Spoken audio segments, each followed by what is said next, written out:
Guess what, Lions? For as little as $5 a month, you can get access to exclusive bonus audio content and help this program grow by joining the Lions of Liberty Pride. To learn more, head over to lionsofliberty.com/support. Disasters are absolutely becoming more and more expensive to rebuild from. But that's a sign of prosperity. That means we have more stuff and better stuff than we did 30 or 60 or 100 years ago. Welcome to the Lions of Liberty podcast. Here's your host, your guide, your shining beacon of liberty, Marc Clair.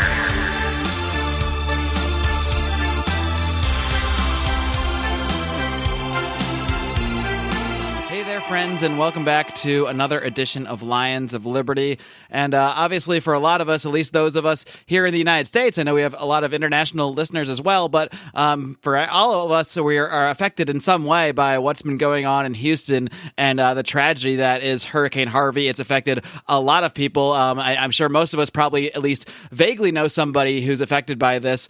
So we are really trying to do our part here at Lions of Liberty to help out and contribute. I spoke to Greg Glyer of the DonorSee app earlier last week. I'm going to air that conversation with him, that brief conversation with him at the end of this show, because we are still rallying money to support the Cajun Navy and their rescue operation in Houston. They are doing tremendous work, just volunteering, going around with their boats and rescuing people. As of this recording, there are still people being rescued in Houston, so these guys can use all the help they can get. The least we can do is chip in and buy these guys gas. They're the ones out there putting their life on the line and volunteering their time for this. But we actually know some people that are personally affected. One guy is a listener and fan of this program, Daniel Lee. He lives in the Houston area. Him and some members of his family really did lose a lot of their property. Their houses were damaged in the storm, and they are really trying to recover. And they have posted their own DonorSee. Daniel has posted his own DonorSee project that we will also link to in the show notes for the show. By the way, this is episode number 311. Usually I get to that a little bit earlier, but obviously we have some important things to discuss here first. This is episode 311, which means you can find the show notes and everything I discussed today, not only now with the Harvey stuff, but also with my guest, Phil Magness, in a bit. You can find all of that at lionsofliberty.com/311. And also for all the charitable efforts we're doing for Harvey, there are a few different projects right now. I'm going to collect all of those at lionsofliberty.com/Harvey. But Daniel Lee is a great supporter of ours. He's not only one of the first members of the Lions of Liberty Pride, he is one of the first members that at our $25 monthly pledge level. So he's really been contributing to help this podcast grow, to help us get some better audio, buy some new equipment. Daniel's been a big part of that growth. So anything that we can do to help him in this time of need would be greatly appreciated. So please do go to lionsofliberty.com/Harvey to check out all the links there for both Daniel Lee's project and the project to fund the Cajun Navy. Now, as I mentioned, I did pivot my programming schedule a little bit. Originally, I was going to air an interview with Eric Brakey, a great state senator from Maine, who is actually going to be running for the U.S. Senate next year. Many are calling him the next Rand Paul. He's a really interesting guy, but because of everything going on with Hurricane Harvey, I decided to change things up a little bit, and I found a guest today who has been out there talking a lot about a lot of the economic fallacies that we hear in relation to specifically now Hurricane Harvey and the recovery efforts, but also just disasters in general. Phil has done a lot of work in this area, and he has really been one of the people I've seen the most on social media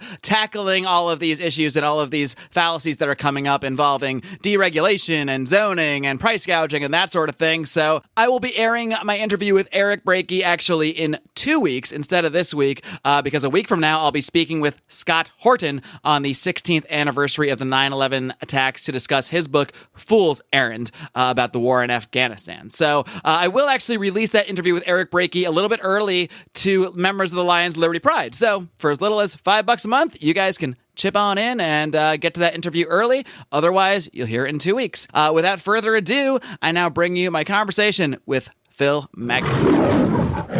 With me now is an economic historian originally from Houston. He is the visiting assistant professor of economics at Berry College. And when I was out there looking for somebody to record a show with on the spur of the moment about Hurricane Harvey and the economics involved with disasters, there's one person that I saw posting over and over about the subject, and that is why I am now speaking to Mr. Phil Magness. Phil, are you ready to roar? I am absolutely ready. Let's go. All right, Phil. And I know before we get into the meat here, like I said, this is the first time we've spoken. This is the first time you've been on the show. So why don't you just start off telling us a bit about how you got where you are today, starting with what really sparked your interest in economics, free markets, and that sort of thing. Yeah, absolutely. And thanks again for having me on. Sure thing. Just a little bit of background about myself. As Mark mentioned, I'm an economist at Berry College in Georgia, although I've been working in various academic roles and research roles for better part of a decade. I got my degree at George Mason University, where I study economic history and public policy as the main areas, although my interest in economics goes all the way back to when I was in probably junior high school. I first started thinking about how things the government was doing, especially with tax law, had distortive effects on the economy. And then I lucked out very early in my high school career. I had a teacher that gave me a copy of a little book called Economics in One Lesson from Henry Hazlitt, and kind of the rest is history. So unlike a lot of high school teenagers who take a lot of this stuff for granted, you were actually thinking about taxes before you were even paying them, huh? Yeah, exactly. It's I really noticed it when I was working a few jobs, probably like 16 or 17 years old, and started getting some of the forms, and you see these things like, what is FICA? Why is this money being taken out of my paycheck? Why is this so confusing, first of all? Exactly. Exactly. Cool. Well, let's start off talking specifically a little bit more about the Houston area and Hurricane Harvey. And we often view a lot of these disasters in a little bit of a bubble where every latest disaster always feels like the worst disaster of all time because it's in the now. And especially in the age of social media, we're just seeing these images everywhere and they're heartbreaking. So, of course, people are always going to sort of, I don't want to call it hyperbolic because it is appropriate to react, strongly to a tragedy. But in terms of the history of Houston and that area, what sort of history is there with hurricanes and floods and that kind of thing? How much of an outlier is this, I guess, is what I'm asking.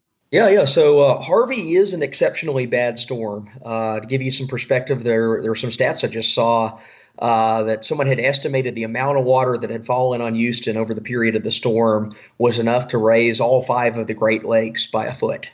Which is just astronomical. So it's a lot of water. And it's a historically bad storm in the sense that we haven't been hit this hard in a long while. But I say that noting that Houston is also a very storm-prone city. It's right on the Gulf of Mexico, which everyone knows is a major hurricane tropical storm corridor. So those come through actually with pretty strong regularity. You get one or two every 10 years or so, going back to as far as history has been recorded. Something's come through the Houston area and hit it. In fact, the worst hurricane ever recorded to hit the United States hit right outside of Houston on the coast in Galveston. That was the Great Storm of 1900. And until the modern era, it remains unprecedented in the destruction that it caused relative to that area. So it's a major hurricane corridor just by natural geography. On top of that, the city is exceptionally flat in terms of its topography.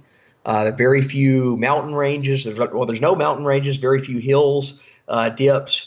Really anywhere for water to go. It's kind of like a giant pancake. So the city's flat, and you dump a bunch of water on there, it just tends to sit there. The elevation drop from downtown and into the Gulf of Mexico is very, very light. In fact, most of the waterways that come out of Houston, they'll drop maybe a few feet over the course of several miles, so that they tend to be very slow draining, slow moving waterways on a given day. So what this means, though, is whenever Houston gets hit by a heavy deluge, a hurricane, tropical storm, or even just a bad weather system that kind of lingers in the area or lingers upstream, large amounts of water flow into the area, and they really don't have anywhere to go except for this very slow drainage process that plays out over the course of several days, and we're seeing that right now. What this also means is that weather events, both severe weather events and weather events that other cities may be able to take with a little more resilience, tend to be exceptionally bad in the Houston area. And you can go all the way back to the founding of the city in the 1830s. So this is right as Texas is first being settled, is when Houston's mapped out as a city. Within a couple of years of the founding of the city, there are recorded events. Buffalo Bayou, the main waterway through downtown, breaking out of its banks, and they woke up one morning and there are 4 or 5 feet of water sitting in Main Street, which is about one of like 4 or 5 streets in the city at the time. But this happens over and over and over again across the 19th century into the 20th century on about a 1 per decade basis, that Buffalo Bayou breaks its banks and just floods the entire downtown. So this is a recurring problem that's been going on as long as history has been recorded in the city of Houston.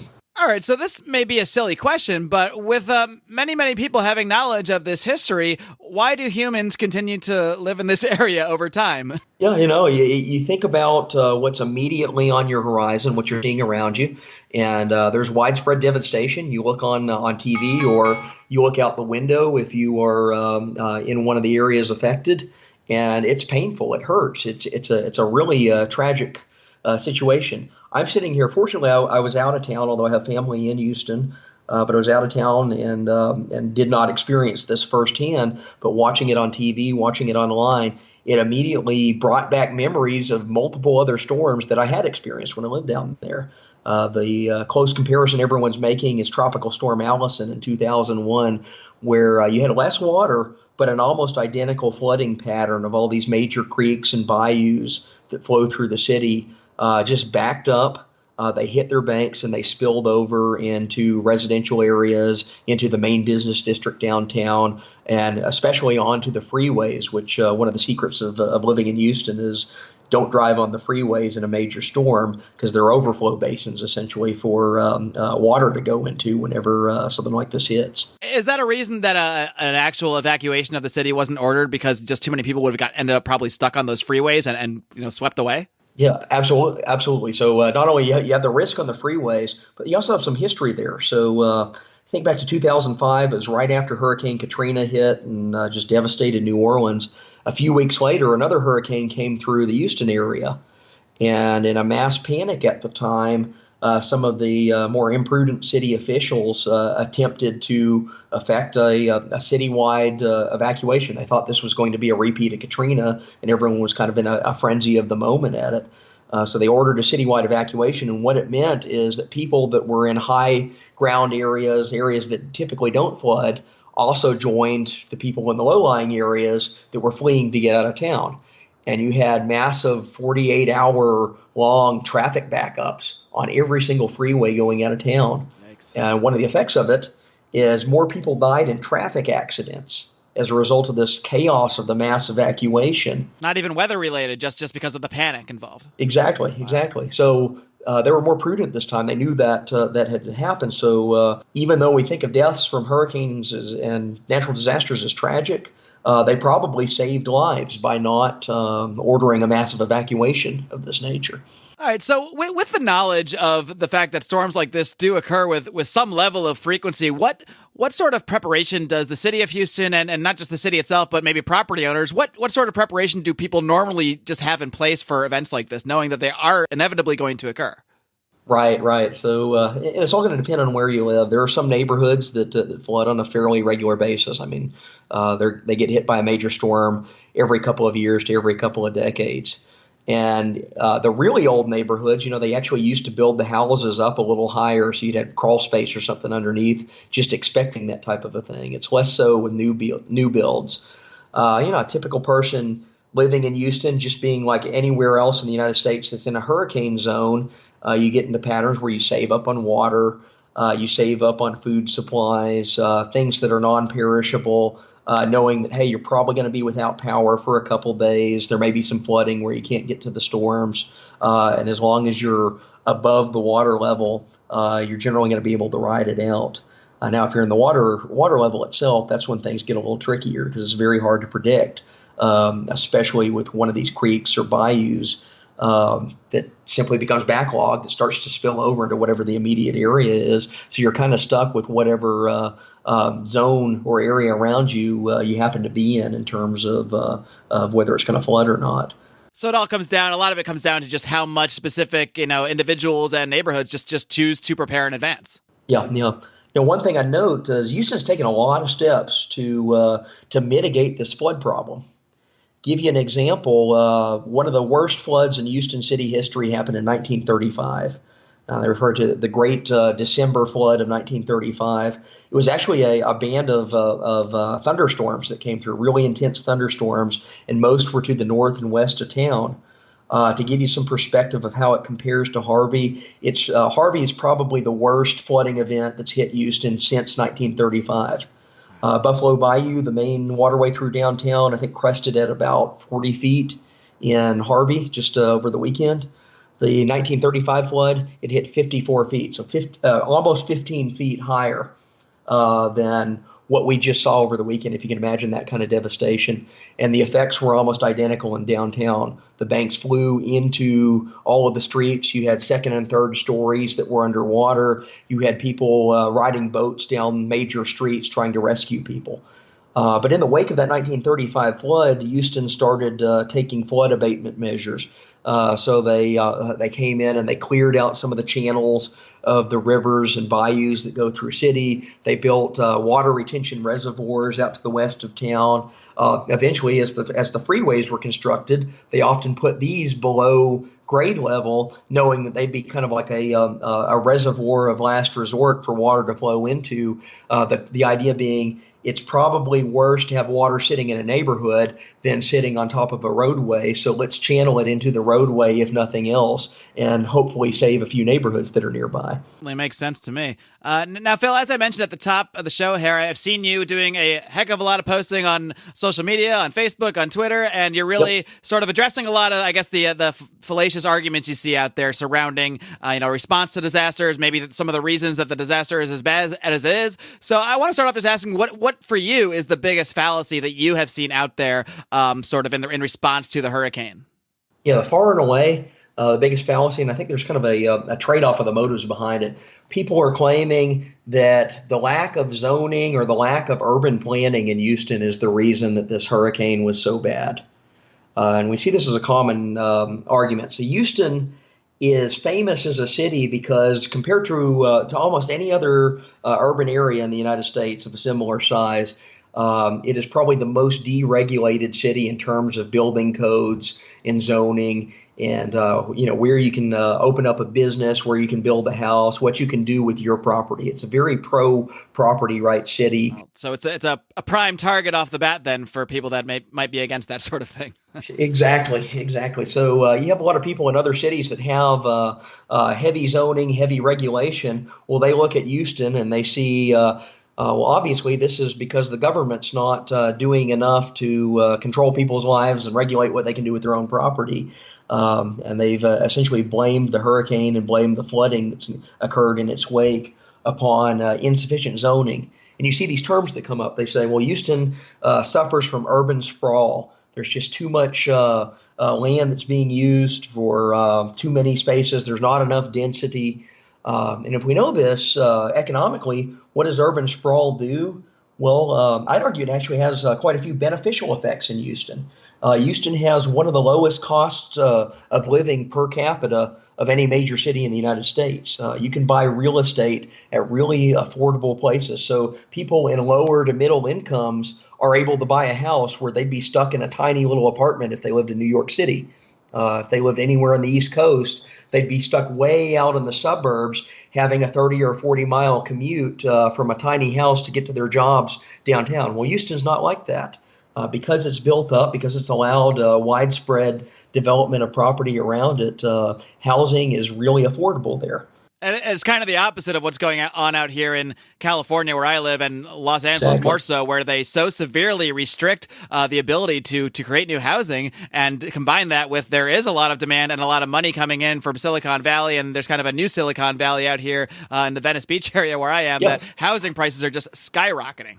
Absolutely. So you may have a $1 million house in Los Angeles could be purchased with similar distance from downtown for maybe $150,000 or $200,000 in Houston. Wow. So it's a pretty astounding gap that you see between Houston and almost any other city. And people that like to regulate things, people that like to maybe drive the prices up on residences and businesses around them. There are all sorts of ugly motives that they do this because it actually does drive poor people out. Poor people tend to be the hardest hit by zoning regulations and land use regulations. Well, Houston doesn't have that. So people are looking at it, and they're a lot of the people that are invested in these types of policies, the urban planner types, the people that talk about smart growth, have come in and said, well, we have an explanation for Houston's flooding problem, and that explanation is that it's so sprawled. They've built up so much concrete, so many houses on the precious wetlands and prairies that we have to preserve for all time for environmental reasons, that this causes floodwater to aggregate. And that is simply untrue. Yeah, simply untrue. I'd say two reasons for this. First, that history I just gave you. You can look back to the history of the city of Houston. There was no urban sprawl in 1935. There was no massive paving of highways and parking lots to the west and north of town in 1935, and yet you had virtually the same effect in the urban areas. And in fact, it was a little bit worse because they didn't have flood retention ponds or any of the infrastructure built to handle this water way back then. So that 1935 storm dumped maybe, they estimate, 25 inches of rain compared to 50 for Harvey. It had higher levels of flood in 1935 from 25 inches of rain than what we get today. I'd say that's an improvement based on what we're able to take in terms of capacity today. So we don't see that. That's kind of the unseen story of urban development, and the sprawl argument really didn't take it into account. The second thing they get into, the city of Houston has done multiple studies, mapped out analyses. They've used satellite imagery. They've used experiments where they run on how fast water dissipates, because this has been a problem since time immemorial. So they know the flooding better than almost anyone else in the country could even imagine. And we have these studies, and they've actually found that this notion of overbuilding on the prairies, of sprawl causing impermeable surfaces to retain water, is actually vastly overstated. There was one of these studies was done by satellite imagery in 2011 that I found, put together by the city and some of the other local governments. And what they did is they took high resolution images of the city, and they mapped out all of the zones on a scale to determine what percentage of impermeable surface existed relative to permeable, drainable surfaces. So in other words, green space versus concrete. No, it's just interesting to me that it's in this city that is so deregulated and so, I guess, unzoned. I'm not sure what the term is for having lack of zoning, but it seems to actually be one of the greener cities around, which you would really think, I guess, at least the arguments that you would often hear would be, we need to zone cities, we need to regulate so we can have greener cities, so we can have less of these problems. Yeah, and that's what they found on the satellite study. So they did a map of the entire city limits. And on their scale, I think it was like a 1 to 5 or maybe a 1 to 10 scale. Anything below a 2 was considered green space. It was considered something where the majority of the land use is trees and grass and shrubbery, something that is considered highly conducive to absorbing water. Over 90% of the city of Houston fell below that threshold of what would be considered green space. Of the remainder, the majority is kind of mixed use. It's part concrete, part green space, and only tiny little slivers of the most industrialized, heaviest developed segments of the city don't constitute green space or some sort of mixed use. Those are the only ones that fell above the threshold of being majority concrete. So there's something like less than 5% of the city that came up even like this under the study.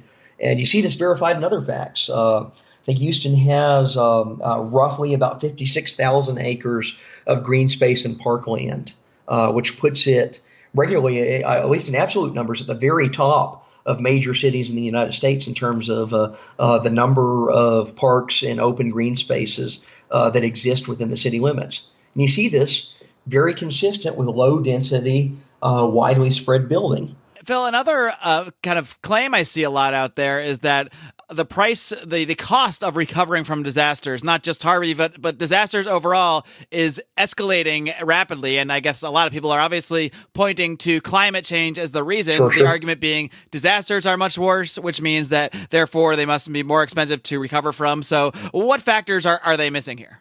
Yeah, there's actually two big things that are coming in. One's a little bit on the regulatory side, what I already mentioned. A lot of cities that and you saw this like in Hurricane Sandy that hit New Jersey, New York. The rebuilding efforts were just hampered and hamstrung with regulations. They had laws in place where you had to have a zone inspector come out to determine whether your property was suitable to be rebuilt. And then you have to have another inspector that comes in and issues a permit with each step of the repair. So electricity has to have a new inspection. Plumbing has to have a new inspection. Successive layers and layers and layers of bureaucracy, and that drives up rebuilding costs. And so I imagine the inspector industry is booming out there. Absolutely. Absolutely. Now, added on top of that, they also had preferential arrangements where you had to use people that were certified by various boards to be your electrician, your contractor. And a lot of these boards had pro-union rules in place where you could only use a union contractor. So in other words, someone who was willing to do it cheaper that came from out of state, someone who drove up from North Carolina or Virginia to help with the rebuilding effort couldn't put his or her trade to work because the law stipulated that there's preferential treatment, that all the contracts have to go to local union workers, and that drives up the cost as well. So there are instances with Sandy of properties sitting vacant for 6, 12 months even, just sitting there waiting on these permits to happen. And then when they finally get the permits cleared, the cost of doing the repair work and the rebuilding is hamstrung by all these local rules and requirements that are actually designed to channel business to various local interest groups and cronies of the government. So that's one of the factors. But there's also a positive side of it. There's like a hidden silver lining in disaster relief. Disasters are absolutely becoming more and more expensive to rebuild from. But that's a sign of prosperity. That means we have more stuff and better stuff than we did 30 or 60 or 100 years ago. That unfortunately, it's being lost in a disaster. But the average home and the average living conditions of, say, a lower or middle income American today are better than all but the extreme wealthy 50 years ago or 100 years ago. The fact that we have more stuff and better houses means that when a disaster hits, the losses are very obviously going to be quite expensive. The recovery, the rebuild is going to be quite expensive. But that's simply because we're more prosperous as a society. I never really thought of things that way, but it makes perfect sense. I mean, if people are living in the sort of houses that they lived in say, the 1850s, they're obviously a lot more primitive than the homes we have now with, air conditioning and all sorts of high-rise buildings and that sort of thing. So obviously, it makes perfect sense that if we have better stuff now, it is going to take more to replace that stuff. Absolutely. But luckily, from a lot of what you're saying, it sounds like, at least in the case of Houston, it might be a little bit easier for them to recover than a lot of other cities due to the lack of regulations and the lack of zoning that so many are out there decrying. Yeah, absolutely. So Houston, it's a very resilient city. The economy in the state of Texas in general, but Houston in particular, has been booming for many years. It's weathered other problems of the past, both economic and natural disasters. And I attribute a lot of this to the fact that it does have a low regulatory environment that encourages inexpensive costs of living, but also high levels of luxury in living for the price that you get. It encourages a very diverse, vibrant economy locally. And the fact that we have that puts Houston in a very different situation than some other cities that were struggling along economically when they've been hit by disasters. So Katrina is a classic example. New Orleans was in a much weaker economic position in the wake of that. Plus, it was hamstrung by state and local regulations and state and local governments fighting each other that impeded the recovery. That kind of stuff's a recipe for disaster in the sense that it causes the recovery to stretch out for months and even years and puts the bulk of that cost on poor people, those that are least able to afford finding another place to live or moving to another city or bringing in private contractors to help them and expedite some of the processes of recovering. Poor areas also often tend to be parts of towns that are hardest hit. Well, Houston, I think simply for the reason that it has a lighter regulatory state, has a more vibrant economy going into the storm than many other cities do by comparison, that situates it in a position where I think you're going to see a much faster recovery than we're used to from almost any other similar scale disaster in recent history. What sort of role does insurance play in all this? Because obviously, if you live in an area like this, you're going to have flood insurance. I would imagine almost everybody has to have it on some level if you're even going to live in Houston. Is that right? Well, it's actually a minority of property owners in Houston have flood insurance. Really? And there's a variety of reasons for that. One is that, the major storms that hit, these catastrophic storms, if they hit every 80 years, every century, and I'm talking ones of Harvey proportions, this is the worst in recent memory. Then does it make sense to have 100% flood insurance coverage for the entire city? Probably not. This is a once-in-a-lifetime event. And yeah, it's bad. Yeah, it's problematic, but it's not an economical decision for the average homeowner. That is a way of reducing your homeowning expenses that can be very prominent and pertinent in a decision of where to live. Now, there are some distortions, though. And one of those big distortions is since the 1960s, the federal government has subsidized flood insurance for people that are living in flood-prone areas. We see this in the most common cases along the coast, along the eastern coast of the United States in particular. You have federal subsidized flood insurance. Well, what does that do to the real estate market? It distorts it, and it almost creates kind of an incentive to build more in areas that probably would cause a little greater risk aversion if they were left to the market on their own. In other words, by the federal government subsidizing the insurance, it's bringing the cost of that insurance a lot lower than it would be if it was actually just based on pure market calculations. So then more people would just flush into these areas that might be more dangerous to live in than it would normally be worth it without those subsidies.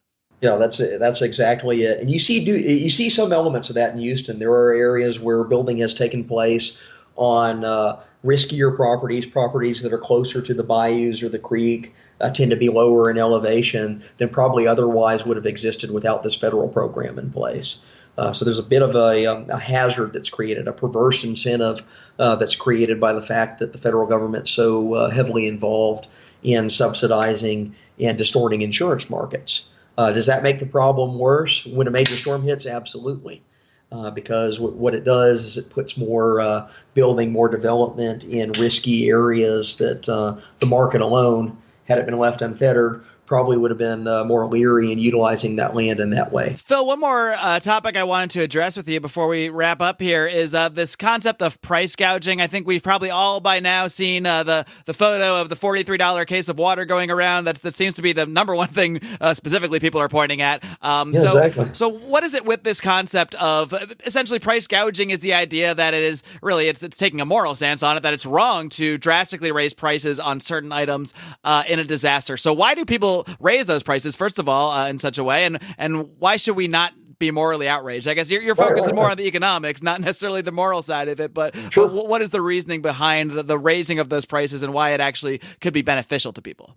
We see this argument made all the time because it has moral resonance. People feel bad when they see someone that's in a weakened position, someone who's just been flooded out of their house, being charged what looks like a very extraordinary price for something that would be a common good.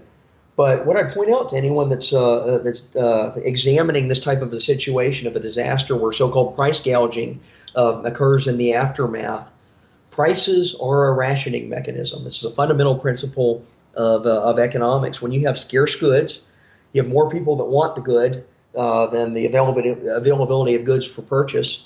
Price steps in and becomes the rationing mechanism. It's something that allocates the number of scarce goods among a very high demand in the public. And a good intuitive example to think about this, and this is one that I'd use even in the classroom, is gasoline prices. So what happens after a major storm where gasoline stations aren't able to get their shipments of new tanks of gas to refill? Some stations may even be cut off or not have electricity, or may be surrounded by floodwaters and become inaccessible. Gasoline becomes scarce, much more scarce.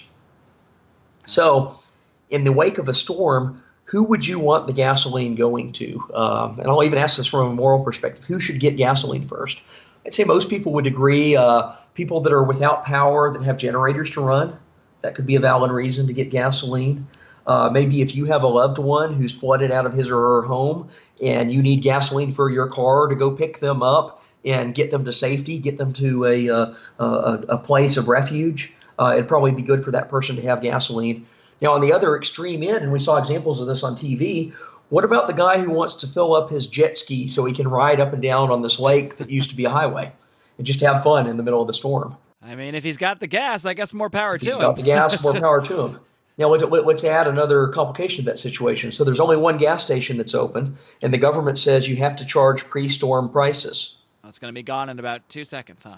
Going to be gone in 2 seconds, and there's no mechanism that differentiates the guy with the generator that really needs it to keep his power going because he's been without power for 48 hours from the guy who just wants to fill up his jet ski and go right up and down the highway. In fact, instead of riding his jet ski, that guy might actually end up selling some of his gas if it actually makes more sense for him to do so based on that price. Exactly. So you allow the gas station to raise the price and ration what it has in its supply. It does two things. First, it prioritizes people through their willingness to pay. That tends to coincide much more closely to need than this arbitrary system of first come, first serve. Second, and we see this already taking place, price of gasoline goes up. People that own gasoline, suppliers of gasoline in other cities that are unaffected by the storm, they see an opportunity to make money. Yes, absolutely to make money, but also to supply more product to an area that has a really high demand but really low available stock. So you start seeing tankers coming in from Dallas and San Antonio and New Orleans and almost any other place in the country that has an available gasoline supply. They're starting to come to Houston, driven by that money-making opportunity. The result is it's incentivized the delivery of gasoline to the place that needs it most, and that eventually pushes the price back down. So if those prices were kept artificially low by the government, yeah, sir, maybe whoever happened to get there first would get gas, but then that would probably about be the end of the gas because suddenly no one even has a reason to go travel miles and miles and miles and maybe even risk their lives in some cases to bring gasoline to that area and eventually bring those prices back down more naturally.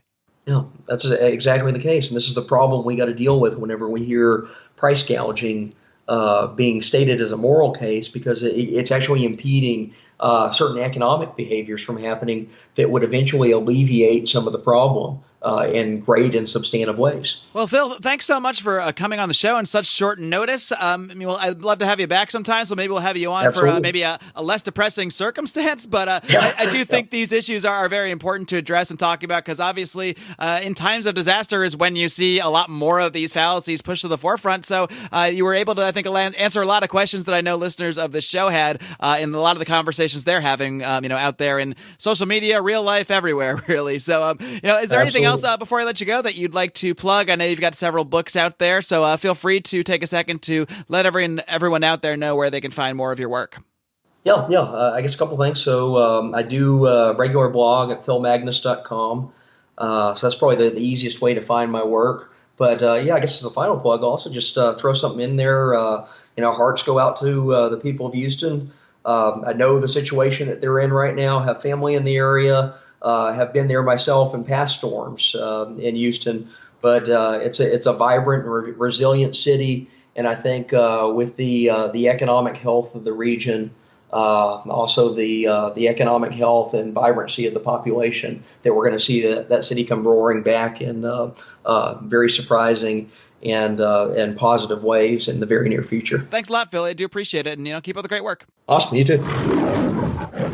All right, kiddies, I hope you enjoyed my conversation there with Phil Magness. Again, thanks to Phil for hopping on the show on short notice to discuss this issue, and hopefully it'll arm you guys a little bit more for having these conversations out there in the real world when ultimately your friends bring up the issues of zoning and deregulation and climate change and all these reasons that we need more and more government and more control over the way people build in cities, over insurance, when really a lot of times these are actually causing the problems or making them worse. Obviously, to some extent, government has nothing to do with natural disasters because they're not controlling the weather unless you are an Alex Jones fan, and maybe you actually do think they're controlling the weather. I don't know. I'm not going to judge. Maybe we'll talk about that in a future Conspiracy Corner for members of the Lions of Liberty Pride. But for now, we should probably avoid the conspiracy talk and just stick to the brass tacks like I discussed discussed today with Phil Magness. So please do go check out his work. And again, I will post anything he sends to me charity-wise over in the link where I will have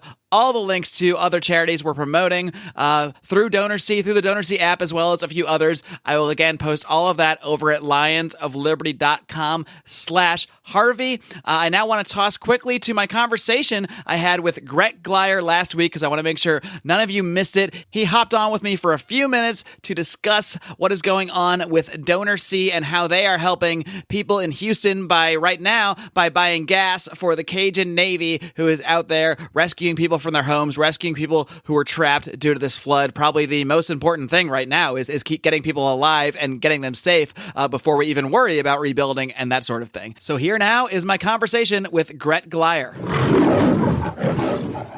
Hey there, Lions of Liberty fans. As you know by now, many people are facing some serious difficulties and tragedies right now in Houston thanks to Hurricane Harvey. And here with me now to discuss one way you can help is the founder of the amazing DonorSee app, Gret Glyer. Gret, welcome back to the show. Hey, thanks so much for having me, man. Always great talking to you, man. And as most people who listen to the show know by now, we work with you guys at DonorSee on a lot of different charitable projects around the world. You were originally on the show back in episode 289, so be sure to go ahead and check that out, everybody. That's lionsofliberty.com/289. But we wanted to take a break from our regularly scheduled programming right now to make a special emergency announcement, I guess, about what you guys are specifically doing to help people in Houston. And it's really amazing because before I had even had the chance to, we talked last night about recording this today, and since that time, you've not only posted the project, but have probably funded, I think, about 75% of it. So you're already doing amazing stuff. So we're going to pump this out there and try to get even more support for it. So, Gret, why don't you just tell us exactly what you got going on, specifically through DonorSee to help what's going on in Houston to help rescue people over there? Sure. Well, as you know, one of the things I talk about a lot are just the different ways that charities tend to waste donor dollars. I mean, money gets sent to the Red Cross or the Clinton Foundation, these various really large organizations, and then they just get lost in the hierarchy. The CEO takes a bite, the air conditioning takes a bite, the accountants, all that stuff. And so what we do is we send money directly to people in need, and we look for the most effective, high-impact ways to do that.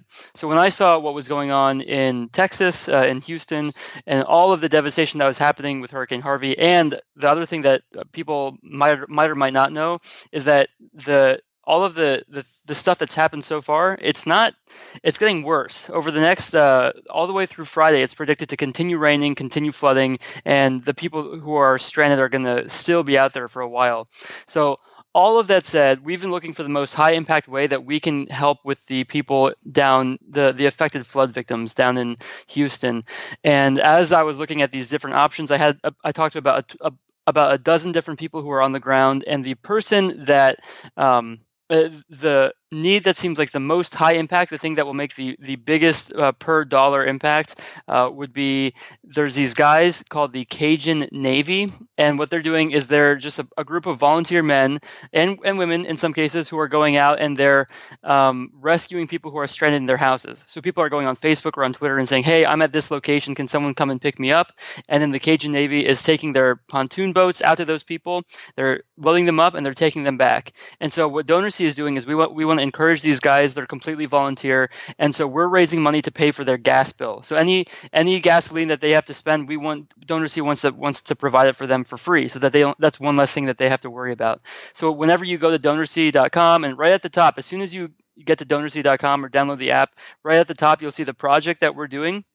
And the cool thing is, when you donate, that money will within 24 hours be used to fuel rescue missions happening in the Houston area, and we're taking video footage as follow-up for all of that stuff. Right, and as opposed to, say, going through a more traditional fundraising organization like the Red Cross or Feeding America, and these organizations do good work. Let's not act like they don't. But at the same time, when they do a fundraising drive during something like this, you're giving money to the organization, but it's really hard for you to pinpoint exactly where your money is going. Whereas in this case, we can actually, you've already today posted updates, some video updates actually from the ground in Houston. I think this one group of guys there were talking about how they had already rescued 20 people today, and we're actually directly funding the gas for this operation. Obviously, this gas costs money. These guys probably don't have unlimited funds themselves. So the very least we can do if we can't be physically down there doing the kind of heroic acts these guys are is to help them out and cover that gas money. So this really is amazing work we are doing in only 24 hours here. Mm-hmm. Yeah, that's exactly right. I'm so thrilled to see, because we're just like a small piece in the puzzle. There's a million different things happening down there, and you're right. There's a bunch of different shelter organizations and stuff that are helping the people in the affected area. What we're just trying to do is, if you want to donate, if you want to make the highest impact, what's the thing right now that you can do?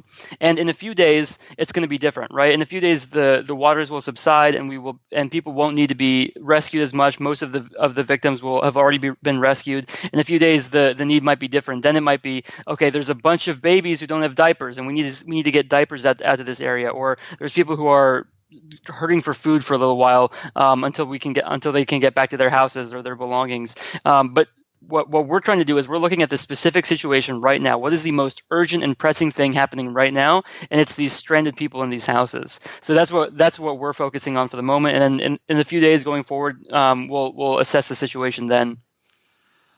Great. And so what was the original goal you put for this initial project? I think was it $5,000? Yeah, $5,000 was the original. Great. And as I sit here right now, and I'm going to post this as soon as we finish recording, as I sit here right now, there's $1,214 left. So in less than a day, we're hopefully going to fund this initial push. When we hit that goal, do you have other projects lined up? Are we going to, add more funds to this project? What's the plan going forward? So all of the Hurricane Harvey stuff will be through this specific link. So in the future, we will raise the goal when we hit it. And I predict we'll hit it sometime in the next 12 hours, maybe 24 hours. But we definitely will hit that goal. And when we do, we'll look at the next thing. But ultimately, $5,000 is about 100 tanks of gas. So it's a lot, but there's a lot of different. Houston is a really big area, so it's a lot. But the more that people donate, the better, because all of it will be going to provide these rescue missions. Great. So guys, be sure to continue to follow. Obviously, go and follow DonorSee on Facebook. Follow us, Lions of Liberty. Be sure to find the group Walk the Walk, or go to Walk the Walk to Freedom. Clinton Rankin is doing amazing job just corralling libertarians all over the internet to fund these projects. And obviously, this is one that really, literally, quite literally for some of us, hits close to home. I know we have a few listeners that are in that area as well. So we really do want to rally the community here. I don't want to say more so than normal. Hopefully, we're always trying to rally for something, as we always are, but in this case, it really does affect people, that a lot of us know personally. So continue to follow DonorSee, continue to follow us, and we will be sure to keep you guys updated on every project related to helping the people in Houston. Okay, thank you so much, Mark.